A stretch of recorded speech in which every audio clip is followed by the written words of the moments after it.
특히 휴대폰을 쓰면서부터는 문자뿐 아니라 여러분들 카톡이라는 메신저도 쓰고 뭐 채팅도 하시고 다양한 메신저, 특히 그 SNS의 DM이라고 그러나요? 다이렉트 메시지 이런 걸 통해서 손쉽게 빠르게 언제 어디서나 사람들과 연락을 주고받을 수 있지만 사실은 깊은 속내를 얘기하거나 또 거기에 뭔가를 잘못 쓰게 되면 여러 가지 어려움을 겪는, 그래서 어떻게 보면 자기의 속마음을 털어놓고 소통하기 더 힘든 세상을 살아가고 있는지도 모릅니다. 그리고 편지를 쓰더라도 뭐 우편으로 온 편지를 할지라도 다 컴퓨터로 워딩으로 쳐가지고 그걸 출력해가지고 보내는 경우가 대부분이죠.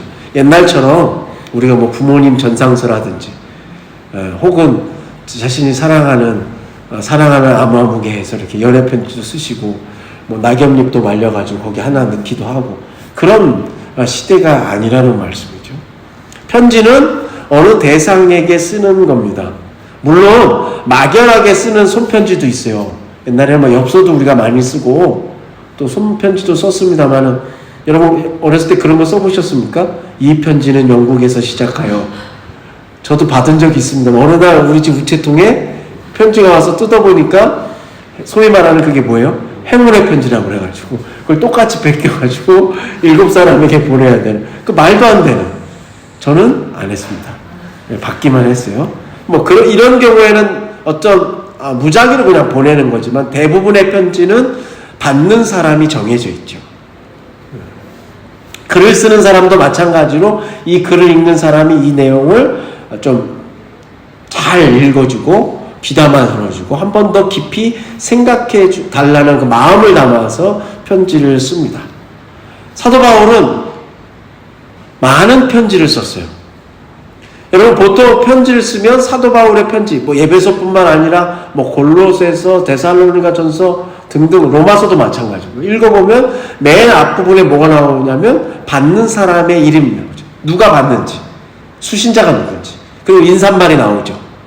오늘 2절에도 뭐가 나와요? 그리스도의 사랑과 그리스도의 평강과 은혜가 너희와 함께 할지어다. 이런 소위 말하는 인사말이 나옵니다. 축복의 말이 나오죠. 그리고 나서 뭐 우리가 소위 뭐 계절, 뭐 요즘 뭐 가을이 오는 9월입니다. 뭐 그런 것도 쓸 수 있지만 나름 앞부분엔 인사말이 나오죠. 그리고 나서 몸통에 가서는 왜 이 편지를 쓰는지 그 구체적인 상황과 자신의 뜻을 거기에 담아서 보냅니다. 그리고 말미에 가면은 안부 인사, 내가 다음에 만날 때까지 뭐 잘 지내십시오. 또 아무아무개에게는 특별히 안부를 전해 주십시오. 뭐 이런 식으로 편지를 쓰게 됩니다. 자, 신약성경은 총 27권입니다. 마태복음으로부터 시작해서 요한계시록까지 27권 중에 사도 바울이 쓴 서신, 편지는 무려 13개입니다. 그러면 27권 중에 13개면 거의 절반에 가까운 분량이죠. 그 중에 이 신약성서 학자들, 전문적으로 이것을 공부하고 연구한 학자들에 의하면 13개의 바울 서신 중에 바울이 직접 쓴 게 있고 바울의 권위를 빌려서 쓴 게 있고 바울이 보다 후대에 조금 시간이 지나서 바울의 이름을 빌리고 바울의 권위를 빌려서 쓴 책 3가지로 주로 구분을 해요. 우리가 뭐 신학을 배워서 뭐 여러분들 우리 성도님들이 그것을 다 일일이 외우실 필요는 없지만 이유가 있다는 거예요. 그러니까 한번 들어보시면 바울의 가르침을 구분할 수가 있어요. 예를 들어서 사도 바울이 13개의 편지 중에 가장 먼저 쓴 책이 뭘까요? 여러분 제가 앞에 써놨어요. 보시면 보이시죠? 사도 바울의 서신이 몇 개요? 13개인데 앞에 7권은 뭐예요? 데살로니가전서, 갈라디아서, 빌립보서, 빌레몬서, 고린도후서, 로마서 7권은 바울이 직접 썼을 것이라고 많은 학자들이 얘기해요. 바울이 직접 썼다는 거예요. 그리고 밑에 3권, 색깔이 다른 골로새서, 에베소서, 데살로니가 후서는 바울이 직접 썼다, 아니다, 이거에 논란이 있는 거예요. 그러니까 바울이 직접 썼을 수도 있고 안 썼을 수도 있어요. 그 밑에 디모데전서, 디모데후서, 디도서는 바울이 직접 쓰진 않았지만 바울의 권위에 의지해서 후대의 그의 후학들이 바울의 사상, 바울의 뜻을 담아서 썼다는 거예요. 예, 그러니까 바울의 사상이 고스란히 녹여 있어요. 그래서 총 13권이 바울의 서신입니다. 자, 다시 말씀드려요. 여러분에게 질문을 하나 드릴게요. 이 13개의 서신서 중에 어떤 게 가장 먼저 쓰여졌을까요? 힌트가 있어요. 순서가 제가 제일 먼저 써놨어요. 데살로니가 전서입니다. 신약성경 27권 중에 제일 먼저 쓰여졌을 뿐만 아니라 바울의 서신 중에서도 첫 번째 서신이 데살로니가 전서. 이 말은 뭐예요? 데살로니가 교회에 보내는 첫 번째 편지라는 뜻이죠. 그러면 데살로니가 후서는 뭐예요? 데살로니가 교회에 보내는 두 번째 편지라는 뜻이에요. 그래서 공동번역에는 전서 후서라고 나오지 않고 첫 번째 편지, 두 번째 편지 이렇게 나오거든요. 자, 데살로니가 전서를 제일 먼저 썼어요. 사도 바울은 그냥 안부를 묻기 위해서 쓰지 않습니다. 우리가 성경에 기록되어 있는 바울의 서신의 13권의 특징은 그냥 안부를 묻기, 교회에 안부를 묻기 위해 서신을 쓰지 않았다는 거예요. 이 교회들의 특징, 데살로니가, 갈라디아, 빌립보, 고린도, 로마서 등등등, 여기에 특징이 뭐냐면 바울이 직접 교회를 세웠거나 개척했거나 아니면 하나님을 믿는 사람들의 공동체가 있었는데, 로마 교회 같은 경우, 그러나 바울이 거쳐갔던 것, 관심을 두고 기도했던 것. 그런데 그 교회들의 문제가 생겼을 때 그 문제에 대한 해결로 신학적인 답변을 편지로 준 거예요. 그러니까 13권이 전부 다 그렇다. 바울의 쓴 편지의 주된 목적은 그 교회가 직면한 문제를 해결하기 위해서 사도로서 신학적인 해답, 길잡이를, 해결, 실마리를 풀기 위해서 그 편지를 썼다는 거예요. 그러니까 바울이 그 교회 편지를 썼다는 것은 그 교회에 지금 뭔가 반대로 얘기하면 문제가 있었다는 거죠. 그래서 옛말에 무소식이 희소식이라고, 여러분, 그러니까 어쩌면 편지를 안 쓴 교회가 더 괜찮은 교회일 수도 있는 거죠.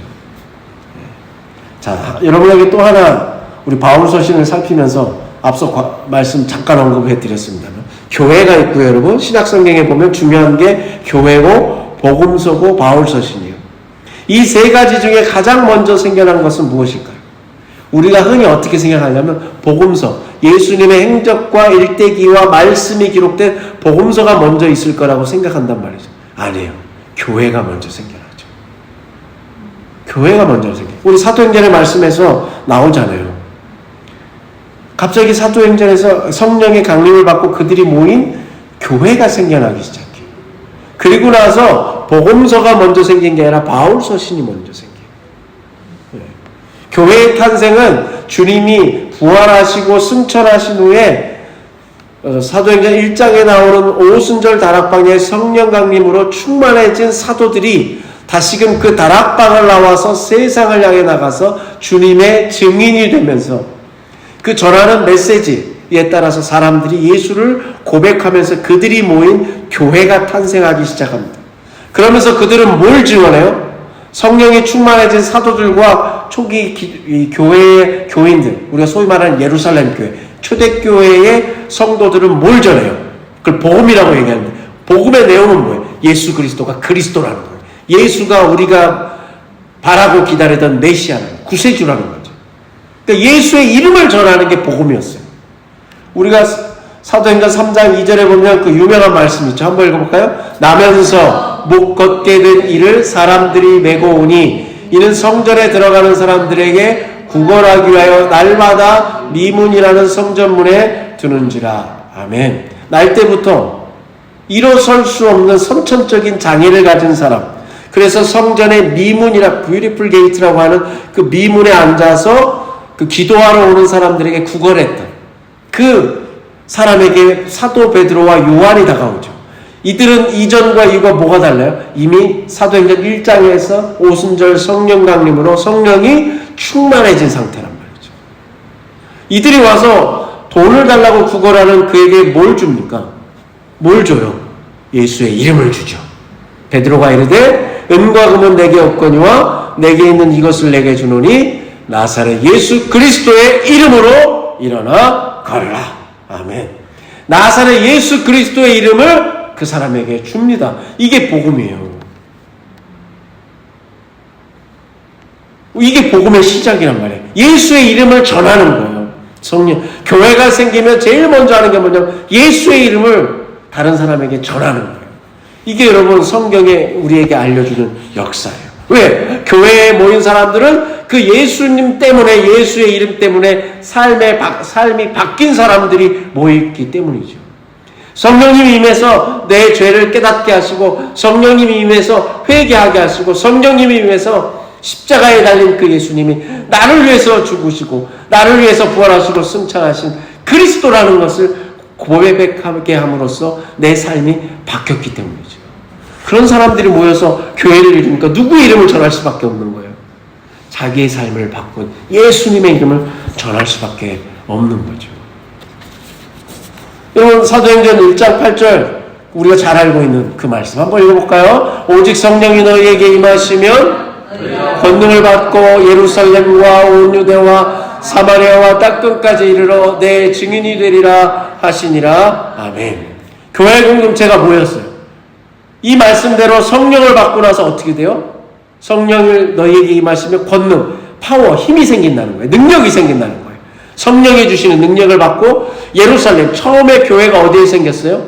예루살렘에 사도들과 함께 생겼죠. 그리고 나서 이게 어디로 퍼져요? 유대와 사마리아와 땅끝까지 증인이 돼요. 이게 이 말씀대로 어떻게 이루어져요? 교회가 어떻게 여러분 복음이 전해지기 시작합니까? 예수의 이름이 어떻게 유대와 사마리아, 사도 중에 예수님의 제자 중에 누구는 사마리아까지 가서 전하고 이디오피아 네시아에게 막 주잖아요. 사도행전 8장에 나오잖아요. 왜 복음이 예루살렘 교회에서 갑자기 점점점 넓어져요? 아이러니하게도 어떻게 해서 복음이 퍼지기 시작합니까? 교회에 박해가 일어나기 시작하면서죠. 예루살렘의 사도들에게 박해가 일어나면서 사도들이 예루살렘에서 뿔뿔이 흩어지죠. 흩어짐과 동시에 복음이 함께 퍼지기 시작하죠. 그때 이 박해했던 예수 믿는 사도들과 예수 믿는 초대교인들을 박해했던 매개 주범 중에 한 사람이 누구였어요? 바로 바울이었죠. 가는 곳마다 교회가 세워지는 거예요. 그런데 그 교회는 안타깝게도 어때요? 교양인들이 모인 모임이 아니죠. 완벽한 사람들이 모인 모임이 교회가 아닙니다. 교회 안에는 다양한 사람들이 있어요. 우리가 사도행전의 말씀을 읽을 때도 어때요? 유대인만 있는 게 아니라 이방인도 있고 그 안에서 막 갈등이 벌어져요. 그래서 여러분 구제하는데도 원래 여기 토박이들만 구제해주고 원래 유대인이지만 여러 가지 이유로 외국에 나갔다가 타지에 살다가 돌아온 우리가 룻과 나오미, 룻기서의 나오미처럼 먹고 살기 위해서 모압 땅에 갔다 돌아온 그런 사람들은 어땠어요? 구제해서 제해버렸잖아요. 누구 마음대로? 히브리파 유대인들 마음대로, 주류들 마음대로. 그때 성령이 임해서 교회가 어떻게 바뀌어요? 7명의 집사를 뽑는데 성령의 충만함 가운데 어떤 사람들이 세워집니까? 전혀 반대. 토종이 세워지지 않죠. 소위 그 공동체에 텃세를 부리는 사람들을 세우지 않죠. 그게 성령의 역사라. 그렇게 해서 복음이 뻗어나가죠. 여러분, 하나님의 은혜 가운데 다양한 사람들이 마치 용광로와 같은 하나님의 은혜 속에 담겨져요. 그리고 불순물도 빠지고 나중에는 정말 순도 높은 고강도의 철로 나오는 게 아니라 자아가 강한 사람 거기서 자기가 안 녹아요. 그리고 그거 하나님의 은혜에 빠지기 싫어요. 그러면 어때요? 은혜 안에서 나와서 하나의 불순물이 다 빠진 은혜의 예수 그리스도의 제자들, 예수 그리스도 사람들로 변해야 되는데 다양한 사람들이 여전히 자기의 고집과 여전히 자기의 강한 자아를 갖고 사니까 그 교회가 어떻게 돼? 갈등이 생길 수밖에 없는 거예요. 어떤 사람은 용광로에 들어가도 불순물이 안 빠져. 어때? 그런 것이 인간의 한계죠. 그게 인류의 역사 속에 계속 있었어요. 교회뿐만이 아닙니다. 인간은 누구나 완벽할 수 없습니다. 우리가 잠언에서도 그랬고 여러분 전도서에서도 그것을 깨달았잖아요. 그러니까 그 가운데 견해의 차이가 있는 것은 자연스러운 거예요. 아니 당연할 수밖에 없어요. 여러분 예를 들어서 여러분 짜장면 좋아하십니까? 짬뽕 좋아하십니까? 여러분 탕수육을 먹을 때 소스를 부어 먹어야 됩니까? 찍어 먹어야 됩니까? 아무 일도 아닌데도 그거 갖고도 사람이 나누잖아요. 여러분 누가 옳습니까? 짜장면을 먹는 사람이 옳아요? 짬뽕을 좋아하는 사람이 옳아요? 취향일 뿐이에요. 여러분, 사람이 다양한 만큼 세상을 보는 눈도 다양해지는 거예요. 인간은 각자 다른 시각으로 세상을 바라봅니다. 이걸 우리가 인정하고 가야 돼요. 그래서 내가 편협할 수밖에 없는, 내가 옳아가 아니라 다른 사람을 통해서 내가 편협할 수도 있다는 것을 인정하고 가는 거예요. 그래야 소통이 일어나고 대화가 일어나고 배우기도 하고 상대방을 설득시키기도 하고 영향력을 끼치기도 하는 겁니다. 그런데 내가 나만 옳다라고 주장하고 나의 편협함을 인정하지 않으면 그 공동체, 교회 공동체 갈등이 생기기 시작하는 거예요. 당시 여러분 초대교회들도 그랬다는 거예요. 이런 갈등이 있었어요. 그러니까 사도 바울이 앞서 말씀드린 대로 편지를 쓴 까닭이 뭐예요? 그런 갈등이 그리스도 안에서 은혜의 용광로 안에서 하나 되는 교회의 연합을, 그리스도와의 연합을 깨트리기 때문에 그것을 고쳐야 되기 때문에 펜을 들었다는 거예요. 제일 먼저 쓴 책이 뭐라고요? 데살로니가 전서.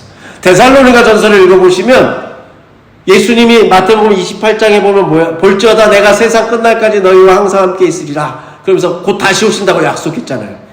여기 있는 사람 중에 내가 다시 올 재림을 약속하셨잖아요. 그런데 예수님이 5년 지나고 10년 지나도 안 오셔요. 재림이 지연되니까 교회 안에 어떤 일이 생겼냐면 잘못된 종말론자들이 사람들, 교인들의 마음을 사로잡는 거예요. 예수님의 재림이 지연되니까. 내가 살아있을 때 올 줄 알았는데 안 오시는 거예요. 교회는 여러분 성경이 없었어요. 그러니까 예수님이 살아계실 때 그 말씀을 현장에서 들었던 사람. 그래서 사도가 중요한 거예요. 예수님과 함께 동고동락하고 예수님의 제자잖아요. 그래서 그들 앞에 그냥 베드로라고 하지 않고 사도 베드로라고 얘기하는 거예요. 사도는 아무나 사도가 되는 게 아니란 말이에요. 사도는 직접 예수님에게 배웠고 동고동락을 했으니까 그들이 많아. 그리고 또 예수님이 말씀을 전할 때 들었던 사람, 예수님이 부활하실 때 그것을 목격했던 사람들, 이런 사람들이 교회 안에 와서 발언을 하기 시작해요. 우리로 말하면 설교를 하는 거예요. 이렇게 모여서 막 하면 내가 옛날에 예수님이 이런 말씀을 하셨어요. 제가 그 현장에 있었습니다. 얼마나 귀한 말씀인지 모르겠어요. 그럼 그거를 우리가 간증 나누듯이 나눴단 말이에요. 그런데 시간이 지나면서 그들도 한두 명씩 사라지기 시작해요. 죽기 시작해요. 그리고 어떤 사람들은 복음을 전하다가 박해를 받고 순교하기 시작해요. 그러니까 점점 예수님의 이야기를 말로 구전으로 전해줄 사람이 줄어들기 시작하니까 교회 공동체가 뭘 시작하는 거예요? 예수님의 말씀을 기록할 필요. 이제 문서로 남겨야겠다. 이 사람들이 상생한 증언들을 모아서 예수님의 말씀, 사도들이 있을 때 이걸 해야겠다 해서 여러분 복음서가 나오기 시작하는 거죠. 그러니까 교회가 먼저 생기고 좀 사도 바울의 서신서가 나오고 다음에 복음서가 나오는 거죠. 그럼 데살로니가전서는 이 잘못된 종말론자에게 사로잡힌, 오늘날로 말하면 이단의 잘못된 사상에 휩싸인, 우리 그런 거 있잖아요. 교회 보면 가끔 막 신령하다고 그래가지고 목회자 무시하고 하나님이 당신에게 이런 걸 알려줬다는 듯, 내가 기도하는데 당신에게 뭐 이런 그런 걸 알려주실 수 있어요, 여러분. 그러나 그 굉장히 어떻게 전해야 돼요? 조심스럽게 전해야 되죠. 최소한 어떻게 목회자하고 상의를 해야죠. 저보다 여러분 더 뛰어난 영적인 능력이 있을 수 있어요. 하나님이 그렇게 쓰실 수 있어요. 그러나 질서가 있단 말이죠. 그 데살로니가 전서에 사도 바울이 그런 잘못된 종말론에 빠진 사람들을 향해서 얘기하는 거예요. 그래서 올바른 종말론을 다시 가르쳐 주는 거예요. 갈라디아서를 읽어보면 율법, 내가 그리스도와 함께 십자가에 못 박혔나니 갈라디아서 2장 20절에 그 유명한 구절이 나오게 된 배경은 뭐예요? 잘못된 율법주의자들이 교회를 막 흔들고 있었어요. 교회 안에, 갈라디아서 교회 안에 유대인들이 있었고 이방인이 함께 다녔단 말이에요. 근데 유대인들은 어렸을 때부터 율법을 교육을 받았잖아요. 그러니까 시간이 지연되니까 다시 그 옛날 습관이 나오는 거예요. 율법을 꼭 지켜야 된다. 그러면서 자신들은 그게 생활화되어 있고 습관되어 있지만 반면에 같은 교회를 다니는 이방인들은 율법을 어렸을 때부터 배우지 않았고 절기와 율법의 생활대로 지키지 않고 살았잖아요. 그러니까 그들한테 어떻게 하는 거예요? 가르치면서 그들을 정죄하기 시작해요. 그러니까 사도 바울이 그것에 대해서 또 쓰는 거예요. 또 쓰는 거예요. 그러면서 율법주의를 없애야 되고 배척해야 되고 바울은 뭘? 하나님의 의의를 가져야 돼요. 그래서 내가 그리스도와 함께 십자가에 못 박혔네. 그 유명한 구절이 나온 거죠. 빌립보서는 사도 바울이 소위 옥중서신, 감옥에 갇혔을 때죠. 감옥에 갇혔는데 빌립보서 2장에 보면 뭘 강조해요? 너희 안에 그리스도의 마음을 품으라. 하나님의 마음. 그러면서 기쁨을 얘기하죠. 자기는 감옥에 갇혀서 언제 죽을지도 모르는 그 미래가 불확실하고 불안정하고 살지 죽을지 모르는 그 와중에 사도 바울은 뭐래요? 너희 마음에 그리스도의 마음을 품으라. 그래서 기뻐하라는 거예요. 여러분 고린도전서는 고린도 교회 보내는 첫 번째 편지잖아요. 고린도 교회가 얼마나 그 안에 갈등이 많았냐. 안에 분파가 있었어요. 나는 아볼로파요, 나는 게바파, 나는 베드로파요, 나는 바울파요, 심지어 나는 그리스도파요. 여러분 고린도전서 1장에 보면 나오죠. 교회 안에 갈등이 있었어요. 그것뿐만 아니라 우상에게 바친 제물을 먹을 수 있냐 없냐. 우리가 말하면 조금 있으면 여러분 추석이 돌아오죠. 추석 차례상에 올라가는 그 음식 먹어도 되냐 말아야 되냐, 결혼은 어떻게 해야 되냐 등등등. 은사, 방언의 은사가 더 크냐 예언의 은사가 더 크냐, 이거 갖고 싸웠어요. 그러니까 사도 바울이 거기서 싹 쓰잖아요. 그러면서 뭘 얘기해요? 더 큰 은사, 사랑에 대해서 얘기하죠. 로마서를 쓸 때는 여러분 예수님의 마지막 공생의 기간에 우리가 잘 아는 로마의 유명한 황제에서부터 약 200년간을 로마의 전성기 팍스 로마나라고 하거든요. 그러니까 세상 모든 사람들이 그 로마를 우러러보고 존경했단 말이에요. 로마가 주는 평화, 로마 안에 들어오면 다 산다는 거예요. 근데 여러분 그건 뭐예요? 군사력 힘으로 제압한 평화죠. 가짜 평화죠. 그게 얼마나 가짜인지를 로마서가 우리에게 얘기해 주는 거예요. 참된 평화는 그리스도에게 있다. 우리가 죽을 수밖에 없는 죄인이었지만 정말 놀라운 기가 막힌 하나님의 은혜로 구원받은 우리는 로마의 평화가 아니라 그리스도의 평화를 쫓아 살아야 된다. 그럼 그거에 대해서 사도 바울이 구구절절 쓰는 거예요. 여러분 예배소서에 보면은 예배소서 오늘 우리가 잠깐 읽은 예배소 1장 1절 한번 읽어볼까요? 하나님의 뜻으로 말미암아 그리스도 예수의 사도된 바울은 예배소에 있는 성도들과 그리스도 예수 안에 있는 신실한 자들에게 편지하노니. 아멘. 왜 예배소서는 사도 바울이 썼냐 안 썼냐 서로 논쟁이 있냐면, 앞서 사도 바울은 어떨 때 교회에 편지를 보낸다고 했죠? 교회에 뭔가 문제가 있을 때. 근데 여러분 예배소서를 쭉 읽어보면 예배소서 교회에 문제가 나오지 않아요. 예배소 교회가 무슨 문제가 있어서 거기에 대한 해답을 주는 내용이 아니에요. 그러니까 에베소 교회가 지금 어려움을 겪고 있는 문제가 직접 나오지 않습니다. 그리고 다른 앞서 말씀드린 여러 개의 바울 서신하고 조금 다른 형식의 그냥 보편적인 예수님에 대해서 설명해요. 네. 여러분 우리도 사람마다 자주 쓰는 말의 그 버릇 같은 게 있잖아요. 우리 집사님이 자주 쓰는 말이 있고 우리 권사님들이 자주 쓰는 표정, 내가 자주 짓는 표정이 있듯이 마찬가지로 그래도 바울이만이 쓰는 그 필체가 있고 문체가 있다면 그게 다른 거랑 약간 다르단 말이죠. 네. 자, 대표적인 게 사도 바울이 쓰지 않았을 거라고 주장하는 학자들의 대표적인 예가 예배소 4장 11절 12절이에요. 여러분 밑줄 친 부분에 제가 어떤 사람은 사도로, 어떤 사람은 선지자로, 어떤 사람을 복음을 전하는 자로, 어떤 사람은 목사와 교사로 삼으셨다고 그러죠. 근데 이 모든 게 이 직분은 그리스도의 몸을 세우는 거다. 좋은 말씀이에요. 근데 왜 목사와 교사를 쳤냐면 여러분 이 목사라는 말은 여기밖에 안 나와요. 성경에 이 비슷한 단어가 이 단어가 18번 나오는데 여기만 나와요. 다른 데는 다 뭐라고 나오냐면 목자라고 나와요. 그러면 이게 무슨 말이냐? 목사라는 게 나중에 후대에 세워졌다는 말이에요. 교사도 마찬가지. 그런데 사도 바울이 살아있을 때 활동할 때는 목사와 교사가 교회 안에 통용되는 직분이 아니었다는 거예요. 그러니까 이 말은 뭐예요? 예배소서는 사도 바울이 직접 썼다고 보기는 어렵다는 거예요. 예를 들면 말씀드리는 거예요. 여러분 중요한 거는 썼냐 안 썼냐가 문제가 아니라 예배소에서 사도 바울이 직접 선교 여행을 갔잖아요. 그게 중요한 거예요. 여러분 지도에 보면 우리가 사도행전을 통해서 사도 바울의 1차, 2차, 3차 선교여행을 살펴봤죠. 그러면 가운데 있는 오늘날의 투르키, 옛날 터키, 이게 소아시아죠. 그러면 거기에 보면 위아래 3개의 바다가 있어요. 흑해, 에게해, 지중해. 이 연안을 사도 바울이 휘짓고 다녔단 말이에요. 복음을 전하기 위해서. 그런데 에베소 보이세요 여러분? 맨 가운데 에베소, 에게해 옆에 에베소라고 화살표 있잖아요. 이 에베소가 항구 도시예요. 그러니까 지중해 에게를 오고 가는 그 교역이 활발했던, 그리고 그리스 아테네가 그 도시국가가 세웠던 큰 도시란 말이에요. 그리고 여기에는 어마어마한 신전이 있었어요.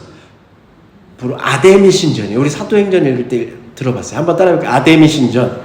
아데미 하면 이게 우리말로 번역하면서 간단히 아르테미스가 정확한 표현이죠. 아르테미스. 올림푸스에는 12개 신 중에 하나예요. 아르테미스는 달과 달의 신이에요. 사냥과 궁술의 신이에요. 그리고 동물들의 신이에요. 그리고 처녀신이에요. 신 막 능력이 많아요. 그 센 신이에요. 12개 중에 들어가는 거예요. 이 아르테미스 신전이 에베소에 있었어요. 사도 바울이 2차 선교여행 마지막에 에베소에 갑니다. 오래 머물지 않고 회당에 들어가서, 유대인들이 모이는 회당에 들어가서 그냥 강론을 해요. 변론을 해요. 그게 18장, 사도행전 18장 19절에 나오죠. 그리고 나서 다시 오겠다라고 약속을 해요. 그리고 18장 22절에 약속을 해요. 너희에게로 다시 돌아오리라. 돌아온다고 해요. 그리고 나서 3차 선교여행에서 핵심, 가장 많은 시간을 들인 선교지가 바로 어디예요? 에베소입니다. 19장에 보면 와요. 다시 와요. 그리고 나서 그 회당에 가서 사람들에게 물어요. 뭘 물어요? 너희가 믿을 때 성령을 받았느냐? 아니라 성령 안 받았다는 거죠. 우리는 성령이 계시다는 소리도 못 들었다. 바울이 이르되 그러면 너희는 도대체 무슨 세례를 받았느냐? 그럼 사도 바울이 얘기하고 싶은 건 너희가 성령 세례를 받았느냐예요. 우리가 물 세례가 있고 성령 세례가 있죠. 쉽게 얘기하면 물 세례는 우리 다 제가 물과 저기를 이렇게 약식으로 우리가 하는 세례고, 내가 예수 그리스도를 주로 고백하면 믿겠습니다 할 때. 성령 세례는 뭐예요? 성령님이 내 안에 오셔서 나에게 뭔가 깨달음을 주시고 은혜를 주시는, 소위 거듭남의 체험이죠. 그걸 물어본단 말이에요. 그러니까 사람들이 모른대요. 그러니까 바울이 19장 4절에 뭐라고 그럽니까? 한번 읽어볼까요? 바울이 이르되 요한이 회개의 세례를 베풀며 말하되 내 뒤에 오시는 이를 믿으라 하였으니 이는 곧 예수라 하거늘. 아멘. 바울은 성령을 가르치고 예수의 이름으로 세례를 베풀었단 말이죠. 또 누구를 전하는 거예요? 복음? 예수를 전하는 거죠. 그러니까 사도 바울이 계속 말씀을 전하니까 그 말씀을 들으면서 에베소 사람들이 예수님에 대해서 알아가고 성령님을 체험하게 됩니다. 그러면서 19장 6절 7절, 지금 에베소에서 실제로 사도 바울이 했던 사역을 쭉 읽어보고 있는 거예요. 바울이 그들에게 뭐래요? 안수해요. 안수할 때 성령이 그 한 사람 한 사람에게 임해요. 그러니까 성령이 임한 증거로, 밖으로 드러나는 표시로 어떤 사람은 방언을 해요. 도대체 무슨 말인지 알아들을 수 없는 말로 말하면 해요. 어떤 사람은 예언을 해요. 예언이 뭐라고요? 앞으로 일어날 일이 아니라 하나님의 말씀을 전해요. 그러니까 이게 몇 명이었다고요? 모두 12사람이었다는 거예요. 회당에 얼마나 많은 유대인들이 모여요. 에베소가 굉장히 큰 도시예요. 우리가 여러분 해외, 우리 집사님도 멕시코도 계셨고 폴란드도 출장 가서 계셨지만 한인들이 곳곳에 있고, 주요 도시에 가면 여러분 두바이 한인교회가 지금 LA의 한인교회보다 제일 커요. 두바이 한인교회가 1,000몇백 명이 모여요. 어마어마하죠.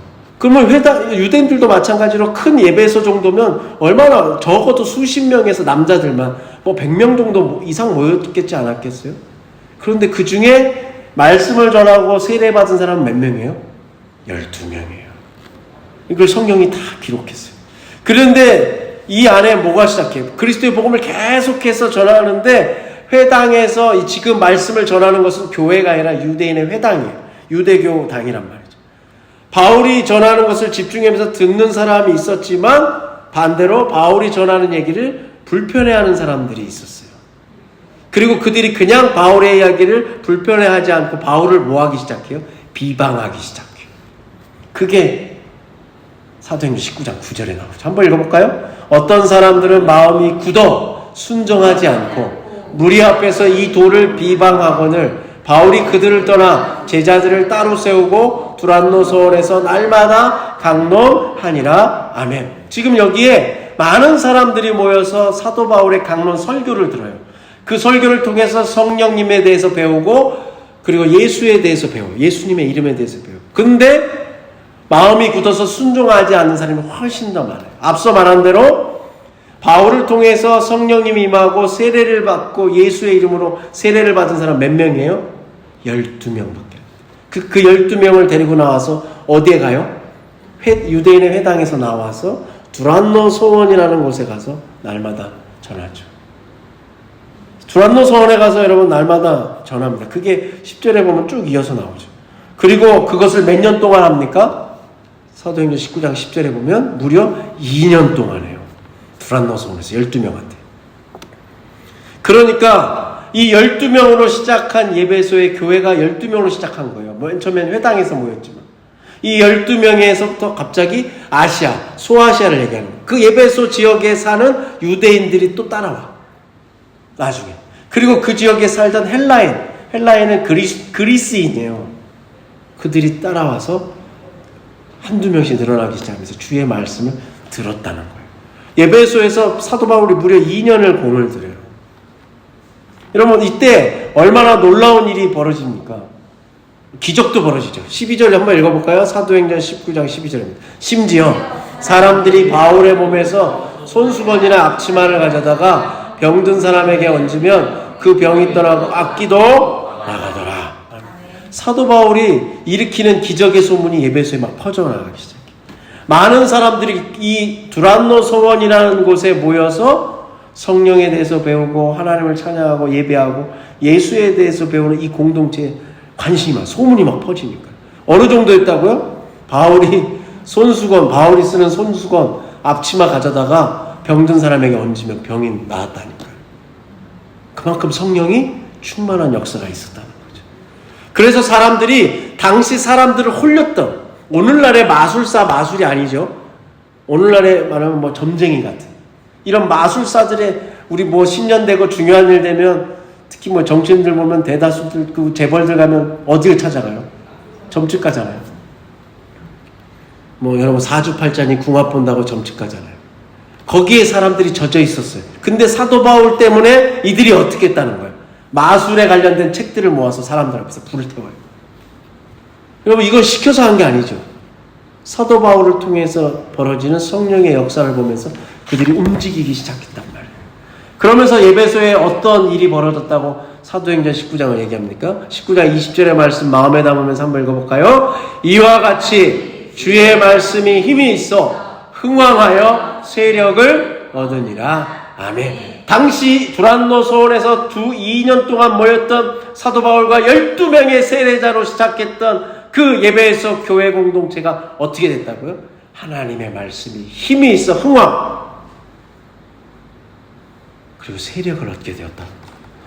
여러분 앞서 말씀드린 대로 이곳에는 뭐가 있었다고 제가 말씀드렸어요. 아르테미 신전이 있었다고. 그래서 사도 바울이 뭐라고 했냐면 야, 저 신전 사람 손으로 만든 거 아니야. 그게 어떻게 신이야. 하나님만이 신이라는 거죠. 하나님만이 신이라는 거죠. 그러니까 이걸 가르치니까 여기에 많은 사람들이 막 움직이기 시작하니까 이 성경의 데오드리오라는 이 신전에서 앞에서 장사하는 사람들이 사람들을 부추겨갖고 어떻게 선동하죠. 그래서 바울과 예수 믿는 사람들을 잡아들이기 시작해요. 폭동이 일어난 거예요. 여러분 이 아데미가 이런 신상이 이렇게 생겼어요. 여신이에요. 근데 뭐가 주렁주렁 있죠. 풍요를 상징하는 거예요. 그리고 여러분 당시 아데미 신전이 이렇게 생겼어요. 여러분 그리스에 가면 파르테논 신전이라고 유명한 거 있잖아요. 그 언덕 위에 있는 거. 그거 크게 2배라고 해요. 크기가 얼마냐면 길이가 130m예요. 폭이 69m예요. 지름이 2m예요. 그리고 지름 2m에 높이가 18m. 기둥 하나가 지름이 2m예요. 저기 가운데 세워진 저게 무려 127개가 세워진 규모예요. 어마어마한 거예요. 당시 신전 중에 손에 꼽히는 거였어요. 이게 어디 있었다고? 예배소에 있었다고. 수많은 사람들이 여기를 찾아와요.